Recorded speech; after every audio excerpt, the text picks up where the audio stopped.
好，我是钱子 T 台正经话 YouTube 频道，你订阅了吗？我们将在达成10万的订阅之后呢，会举办一个惊喜的彩蛋活动，到时候还会有神秘嘉宾现身哦。大家最期待哪一个神秘嘉宾来我们 T 台正经话呢？快按右下角的订阅，并且在这边留言，我们会把这个嘉宾请来现场哦。其实我也认为太少。一家人假设4口的话，4次16万，其实还蛮好用。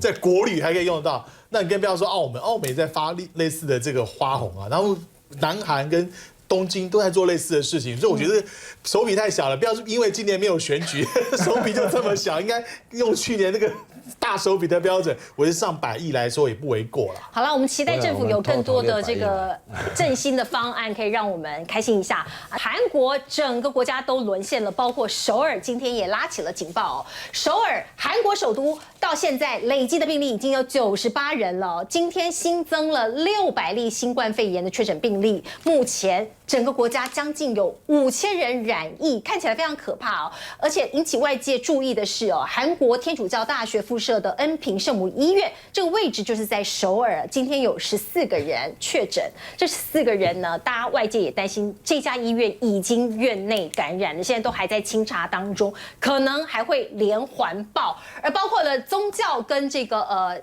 疫情的关系呢，大家知道新天地教会，另外还有一个最大的教会叫做明诚教会，现在呢也出现了一些确诊的案例，于是很多人都担心说，很多宗教的活动啊、集会啊，会不会让疫情升高？台湾的这个妈祖绕境呢，虽然都已经暂停了，不过我们可以看到国外的例子哦，在这个教宗，也就是在意大利的这个天主教的教宗，他今天出来在梵蒂冈。看到他身体有一点不舒服，很多信徒都很紧张。来看一下这个画面。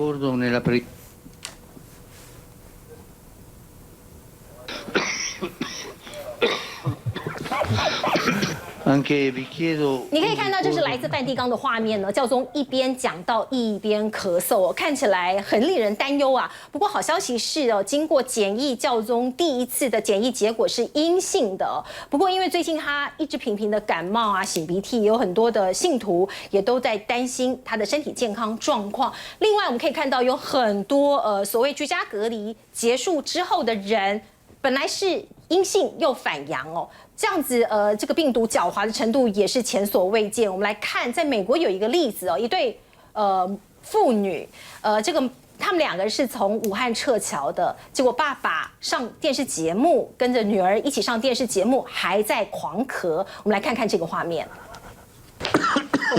This dad, just released from quarantine, wanted everyone to know he was doing just fine. But watch what happens as he and his 5-year-old daughter appear on Fox News. It is contagious, but the death rate is pretty low. Frank Wusinski and little Annabelle spent 2 weeks in quarantine after returning from Wuhan, China, where his father-in-law died of coronavirus. Excuse me. Now, Frank can't stop coughing, so he takes a swig from his daughter's water bottle, hands it back, and she continues to drink from it. Uh-oh. The cough, probably just 这个新闻呢，最近在中国大陆不是在这个美国也引起了很多美国观众的回响，因为这一对父女是从中国大陆武汉被美国人撤侨回到他们的母国美国。他已经经过14天的隔离了，可是上节目还一直咳，而且他们都没有戴口罩，还父女2个人共喝1瓶水，看起来很令人担忧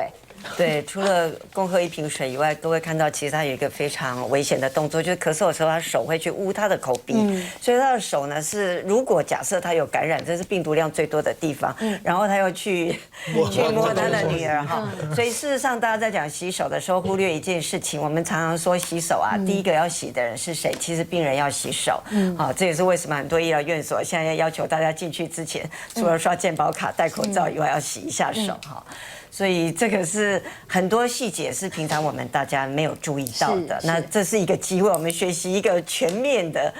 对自己或对别人的一个卫生的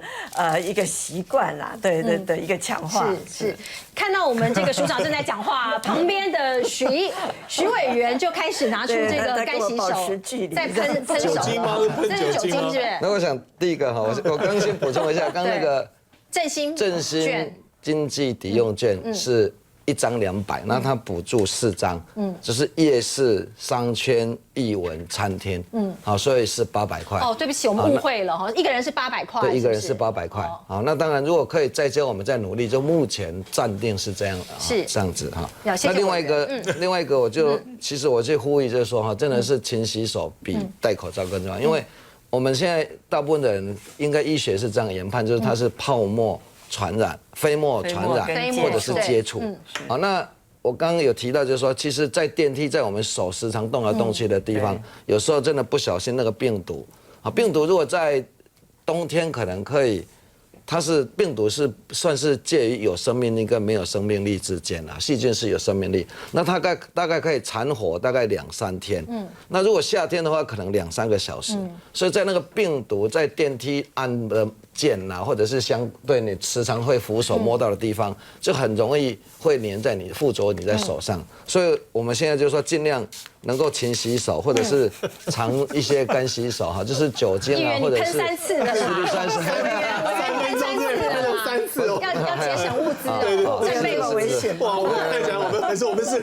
高度危险的，喷太多也不行啊。我是给观众参考的，不是这么担心旁边的。是，谢谢委员，谢谢委员。不过我要告诉各位观众朋友，的确在我们台湾，好像戴口罩是一个保护自己的一个很重要的方式，保护自己跟保护别人。可是好像在意大利，因为意大利疫情也很严重，他们很少人在戴口罩，我不知道是不是口罩不够。有一位意大利的国会议员，因为戴口罩质询，还被笑我们来看一下这个画面。Me, voi dovete proteggere me, non io voi. Folli, siete veramente folli, folli. Presidente, guardi, voglio dire, io non faccio male a nessuno con la mascherina. Sono autodefedante, cioè ho problemi immunitari, io mi tolgo la mascherina e vi dico, io ero in quelle 3 regioni, voi state meglio così o io con la mascherina? Per me vi consiglio che io possa tenere la mascherina a vostra protezione e se voi foste intelligenti l'avreste anche voi la mascherina per proteggere me. Voi dovete proteggere me, non io voi. 你看这个国会议员真的超不爽的，把麦克风这样打掉，然后他其实很多逼，他是在骂脏话。哦，用意大利对，用意大利文我们都听不懂，就在叫逼掉。这意大利国会议员，因为他到了3个疫区去访问哦，所以他回来他在。这个议事殿堂上，他就戴了口罩。可是他戴口罩其实也不标准，看鼻子也没有这个盖好啊。然后可是他就被笑说他戴口罩你怕死，旁边的同僚都在笑他，他就太生气了，所以他刚才就这个直接讲说你们到底搞不搞得清楚哦？我是在保护你们，因为口水会喷出来，常常口水会喷出来这样子。那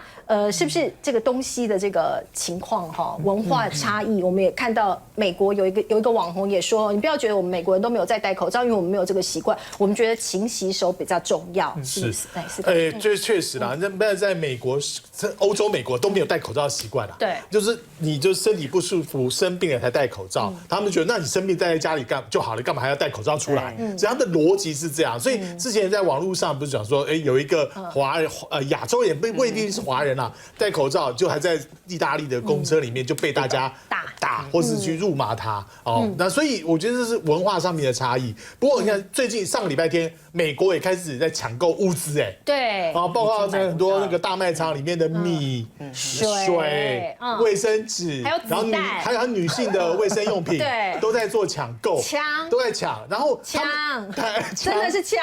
也在抢，对，然后本来刚开始只有亚裔的，把日韩，然后还有华籍的在抢购，但是美国人一看啊。怎么亚裔都在抢购这些东西，所以就跟着一起买，所以其实这样子一个算是一个恐慌啊，或者一个担心啊，事实上已经蔓延整个的